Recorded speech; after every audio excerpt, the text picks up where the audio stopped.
गौरव सावंत के पास चलते हैं। गौरव, इस समय क्या स्थिति है? रात कैसी बीती है? किस तरह से बमबारी चलती रही है? कैसे है हालात? हालात बेहद गंभीर है इस समय श्वेता। यहाँ रात भर जबरदस्त बमबारी हुई है। जिस ट्रेन में हम बैठे हैं, ये ट्रेन बिल्कुल आपके पीछे आपको दिख भी रही है। इसके सारे दरवाजे बंद कर दिए गए, लाइट बंद कर दी गई। यहाँ तक कि मोबाइल फोन हमें खोलने की इजाजत नहीं दे रहे थे यहाँ के अधिकारी कि बाहर लाइट आएगी तो बम गिर सकते हैं। इतने निकट अब बम यहाँ पर गिर रहे हैं मारियोपोल में। मारियोपोल एक जितना बड़ा इलाका है उस पर जबरदस्त इस समय अटैक चल रहा है, पहली बात। दूसरी बात, ये अटैक केवल अब यहाँ मारियोपोल तक सीमित नहीं है, बल्कि जो ईस्ट की पूरी बेल्ट है इस पर अब ऑफेंसिव रूस का एक तरह से शुरू हो गया है। और इस तरह का ऑफेंसिव है कि देखिए, जिस ट्रेन में हमको सफर करना था 13 घंटे हम उसी प्लेटफॉर्म पर बैठे रहे बंद ट्रेन में। अभी भी अगर ट्रेन यहाँ है, निकलेगी या नहीं, इनको क्लैरिटी नहीं है, क्योंकि आगे कहा जा रहा है कुछ जगह काफी भीषण लड़ाई हो रही है यूक्रेन की सेना और रूस की सेना के बीच। दूसरी बात, तीसरी बात, जो जानकारी हमको यहां लोगों से कीव के बारे में मिल पा रही है, वहां पर अब पिच्ड बैटल्स गली गली हो रही हैं। और उन पिच्ड बैटल्स की वजह से जहां लोगों के हाथों में हथियार थमाए हैं, वहां राष्ट्रपति कह रहे हैं ये लास्ट स्टैंड से, एक लास्ट रेजिस्टेंस से, एक तरह से जिस तरह से ओवरवेलमिंग मेजोरिटी में, एक बड़ी संख्या में रूस के सैनिक, रूस की बमबारी इस इलाके में हो रही है, तो उनको उम्मीद यही कि अगर अब उसे रोक लिया जाए तो रोक लिया जाए, वरना अगले कुछ घंटों और दिनों के बाद रोकना लगभग असंभव होगा। क्रम्बल कर जाएगा ये देश। गौरव, लाइट का चूंकि बिजली की व्यवस्था कितनी हो पाएगी अगर आप लोग रास्ते में स्ट्रैंडेड हैं? पानी, खाना, ये सारी चीजें, ये तो बहुत दिक्कतें हो रही होंगी। युद्ध की स्थिति में तो न केवल गोला बारूद की लड़ाई होती है, बल्कि ये मानवीय त्रासदी में तब्दील है।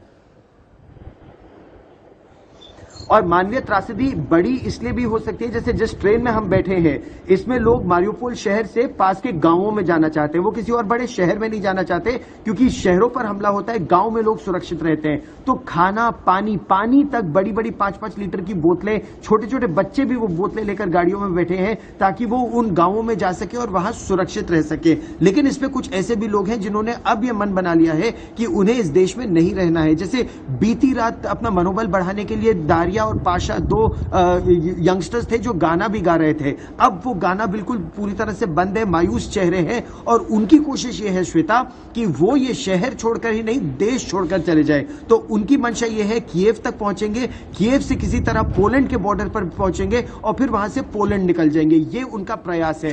ठीक अब हर तरफ देखिए, यहाँ पर केवल अब सन्नाटा ही सन्नाटा है। कुछ परिवार निकल कर आ रहे हैं। अब उनको पता ये नहीं चल रहा है श्वेता कि वो करे तो क्या करे, ट्रेन में बैठे रहे, वापस इस शहर में चले जाएं, किसी और जगह गाड़ी, टैक्सी से जाने का प्रयास करें। मतलब ऐसी स्थिति है, एक तरफ कुआं है, दूसरी तरफ खाई है। कुछ तो छात्र वहां से निकल पाए हैं, आज भारत उन्हें पहुंचना भी है। वहां कैसे इंतजाम है? श्वेता, पूरी तरह से सब मुझे सुनाई नहीं दिया। मुझे ये लगा कि आपने कहा कि यहाँ कैसी स्थिति है, तो बहुत ही लंबा सफर तय करके कई सौ स्टूडेंट्स यहाँ पहुंचे थे, विद्यार्थी यहाँ पहुंचे थे यूक्रेन से निकलकर, चेरनोव वेस्ट यूक्रेन के बॉर्डर से निकलकर फिर रोमानिया के बॉर्डर तक पहुंचे और वहां से यहाँ आए। तो 12 से 15 घंटे का सफर तय करके पहुंचे थे, लेकिन आखिरकार वो अपनी फ्लाइट में अब चले गए हैं। मुंबई गई है पहली फ्लाइट। ये सारे वेस्टर्न यूक्रेन के लोग थे, तो जहाँ पे बहुत ज्यादा तकलीफ इस वक्त नहीं है। लेकिन जो बात गौरव ने कही उसको हम एक बार कहेंगे कि अपने लिए तो वो राहत की सांस थी कि चलिए हम वापस जा रहे हैं घर। किसी न किसी तरह परेशान भी थे कि आगे उनके भविष्य का क्या होगा, पढ़ाई का क्या होगा। सब एक एक सूटकेस लेके निकले थे। कई लोग यहाँ 3 साल से हैं, 4 साल से हैं, फिर भी अपना एक एक सूटकेस ही लेके निकले हैं। पता नहीं वापस आएंगे कि नहीं, मगर सामान अभी भी यहाँ पड़ा हुआ है। लेकिन दूसरी बात जो सबसे ज्यादा मैंने देखी कि ये लोग बॉर्डर से आ रहे थे और बॉर्डर से उनको ऐसे बहुत से यूक्रेनियन लोग भी मिले जिन्हें देखकर इन्हें बहुत दुख हुआ। और साथ में अपने जो यूक्रेनियन साथी हैं, जो टीचर्स हैं, उन सबको पीछे छोड़कर जा रहे हैं। और साथ ही साथ कई भारतीय स्टूडेंट्स भी ऐसे हैं जो कीव और इस तरह की जगहों पर फंसे हुए हैं, मेट्रो स्टेशंस के नीचे फंसे हुए हैं, जहां तक मदद पहुंचाने की कोशिश की जा रही है। आहिस्ता आहिस्ता वो भी, उनको भी निकाला जाएगा, लेकिन अभी भी यहाँ पर है तो राहत है और साथ में कहीं ना कहीं फिक्र है इन सब लोगों की और इन सब चीजों की। पूरी दुनिया की इस बात को लेकर हो जाती है कि अलग अलग पक्ष तो एक तरफ होते हैं, लेकिन जो लोग हैं वहां पर किस हालात में हैं। गौरव, वाकई हृदय विदारक तस्वीरें वहां से आती रहती हैं, कैसे एक पिता अपने बच्चे को विदाई देता है, वो सारी चीजें। और युद्ध क्षेत्र की एक सच्चाई होती है, इसीलिए सब चाहते हैं कि युद्ध किसी तरीके से टले। आपके पास भी हम समझ सकते हैं कि बैटरी की लिमिटेड वो होगी चार्ज, इसीलिए मैं जल्दी आपको फ्री करूंगी यहां से गौरव। लेकिन ये समझाइए कि ज़ेलेंस्की अगर ये कहते हैं कि हम डटे हुए हैं, हम लड़ रहे हैं, हम भागना नहीं चाहते हैं, तो क्या यूक्रेन के जो लोग हैं वो इन बयानों को सुन रहे हैं, वो देख रहे हैं उनका देश कैसे डिफेंड कर रहा है, उनके सैनिक कैसे लड़ रहे हैं, उनका विचार क्या है लोगों का?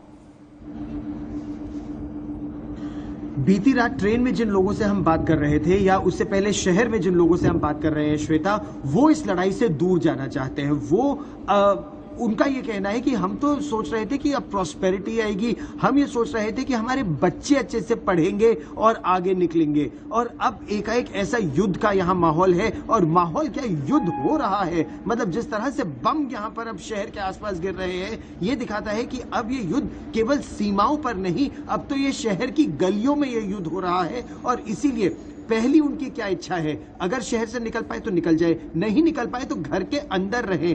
सबसे पास बेसमेंट कहाँ है, मेट्रो स्टेशन कहाँ है, वो जाने, और फिर बस यही उम्मीद करे जो हो रहा है जल्द से जल्द खत्म हो, जिस भी तरफ पलड़ा हो वो हो, और उसके बाद एक बार फिर उनका जीवन चल पाएगा। ये पूर्वी यूक्रेन की स्थिति है श्वेता। जैसा आप जानती है, पश्चिमी यूक्रेन की स्थिति बिल्कुल अलग है, क्योंकि यहां पर तो कुछ लोगों को ऐसा भी लग रहा था कि रूसी भाषा वो बोलते थे, उन पर यूक्रेनियन भाषा थोपी जा रही थी। उनके जो सरहद के बिल्कुल इस पार मित्र और इष्ट और सगे संबंधी हैं, उनसे उनका संपर्क नहीं हो पा रहा था।